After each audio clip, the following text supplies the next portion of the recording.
بسم اللہ الرحمن الرحیم۔ محترم ناظرین، جب حضرت ذوالنین مصری اپنی سوچ میں مگن دریائے نیل کے ساحل کی طرف جا رہے تھے، اچانک آپ نے ایک بہت بڑے بچھو کو تیزی کے ساتھ ساحل کی طرف جاتے دیکھا۔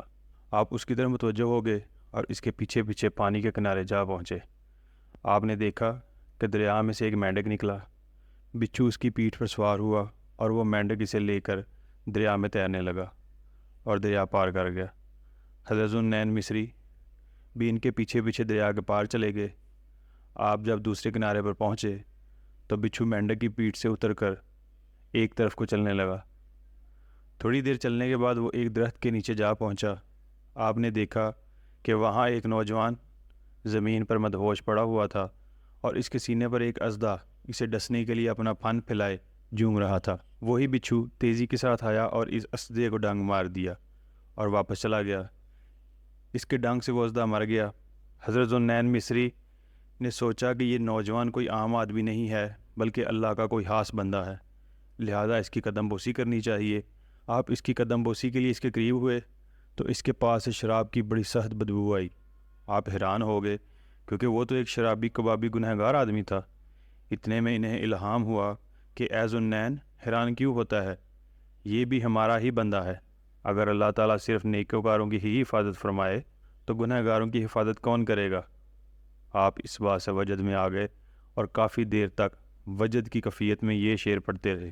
شعر کا ترجمہ: اے خوش نصیب سونے والے، جس کی خود رب دو جہاں ہر طرف سے حفاظت فرما رہا ہے، اور تو تاریکی میں گناہوں میں متحرک رہتا ہے، اس بادشاہ کی طرف سے آنکھیں کیوں کر غافل ہو جاتی جو تجھے ہر طرح کی نعمتوں کے فائد عطا فرما رہا ہے۔ جب سورج غروب ہونے لگا اور ساحل پر ٹھنڈی ٹھنڈی ہوا چلنے لگی تو اس نوجوان کے بدن میں حرکت پیدا ہوئی۔ اس کا نشہ اترا تو اسے کچھ ہوش آ گئی۔ تھوڑی دیر بعد اس نے آنکھیں کھول دیں لیکن اپنے سامنے حضرت ذوالنین کو دیکھ کر شرمندہ ہو گیا اور ان سے پوچھنے لگا، اے قبلہ عالم، آپ یہاں کیسے؟ آپ نے فرمایا، اسے چھوڑو، اپنے بارے میں بتاؤ، تم کون ہو؟ اس نے کہا، آپ دیکھ ہی رہے ہیں، میں شرابی کبابی آدمی ہوں، ایک گناہ گار آدمی ہوں۔ آپ نے فرمایا، ادھر دیکھو۔ اس نے جب مرے ہوئے اژدھے کو دیکھا تو اس کے بدن پر لرزہ طاری ہو گیا اور وہ خوف سے کانپنے لگا۔ آپ نے اسے ابتدا سے لے کر انتہا تک سارا واقعہ سنایا تو وہ رو پڑا اور اپنے منہ پر مٹی ملنے لگا۔ کہنے لگا، اگر وہ ذات اپنے گنہگاروں کے ساتھ ایسا سلوک کرتی ہے تو نیکوکاروں کو کتنا نوازتی ہوگی۔ یہ کہہ کر جنگل کی طرف چلا گیا اور سخت مجاہدوں میں مصروف ہو گیا۔ آخرکار ایک وقت ایسا آیا کہ اس کا شمار اللہ کے مقبول بندوں میں ہونے لگا۔ اللہ تعالیٰ نے اس پر اتنا کرم فرمایا کہ اگر وہ دور سے بھی کسی بیمار کو دم کر دیتا تو اللہ تعالیٰ اسے شفا عطا فرما دیتا۔ اللہ کا فرمان بالکل سچا ہے، اگر تم لوٹ کر آؤ گے تو ہم بھی لوٹ آئیں گے۔ ایک دفعہ سلطنت روم کے شہنشاہ نے اپنے ایلچی کو یہ پیغام دے کر اسلامی حکم دارالسلطنت بغداد بھیجا کہ تم ہمارے ان 3 سوالوں کے جواب دو، اور اگر تم جواب نہیں دے سکتے تو پھر ہمارے دین کو قبول کر لو۔ روم کے ایلچی کا پیغام سن کر تمام علماء جمع ہو گئے اور ایلچی سے کہا کہ اپنے سوال بیان کرو۔ اس نے کہا، میرا پہلا سوال یہ ہے کہ اللہ تعالیٰ کیا کام کرتا ہے؟ دوسرا سوال یہ کہ وہ اس وقت کہاں ہے اور اس کا چہرہ کہاں ہے؟ اور تیسرا یہ کہ وہ کون سی چیز ہے جو اللہ تعالیٰ کے پاس نہیں ہے؟ اس نے یہ سوال کر کے 40 دنوں کی مہلت دی۔ علماء اکرام نے 40 دن تک اس سوالوں کے بارے میں غور و فکر کیا، کتابیں مطالعہ کیں اور ان کا جواب تلاش کرتے رہے مگر ناکام رہے۔ جب دی گئی مہلت کا آخری دن آیا اور ایلچی نے ممبر پر چڑھ کر اعلان کیا کہ اے مسلمانوں، مجھے میرے سوالوں کا جواب دو، وگرنہ اپنا دین ترک کر کے ہمارا دین قبول کر لو۔ علماء اس وقت بڑے پریشان ہوئے کیونکہ ان کے پاس ان سوالوں کے جواب موجود نہ تھے۔ اس محفل میں امام اعظم حضرت ابو حنیفہ رحمۃ اللہ تعالیٰ علیہ بھی موجود تھے۔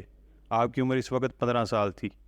آپ نے جب دیکھا کہ ایلچی کے سوالوں کا جواب کوئی بھی نہیں دے رہا تھا تو آپ اپنی جگہ سے اٹھے اور ایلچی کے پاس جا کر کہنے لگے کہ تم ممبر سے نیچے اترو، میں تمہارے سوالوں کا جواب دوں گا۔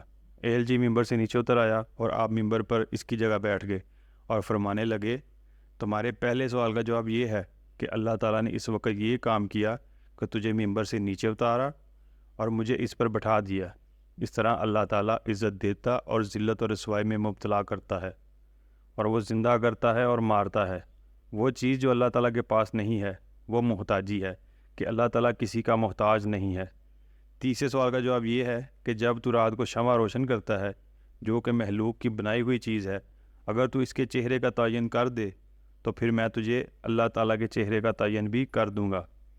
آپ کے جواب سن کر وہ عیسائی شکست کھا گیا اور مسلمان سوال و جواب کی اس مارکے میں آپ کی حاضر جوابی اور دقت نظری کی وجہ سے فتح یاب ہو گئے۔